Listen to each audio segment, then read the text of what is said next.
I think the consensus was out of the 1,250 multi-employer plans in total, that about 130 of them are in what's called critical and declining status.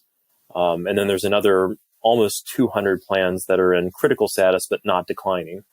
And critical and declining, and maybe for shorthand, we can just call it declining status for this conversation. That's an area of focus because these are the plans that are projected to run out of money in 20 years. And actually, a lot of the plans in declining status are projected to run out of money a lot sooner than that.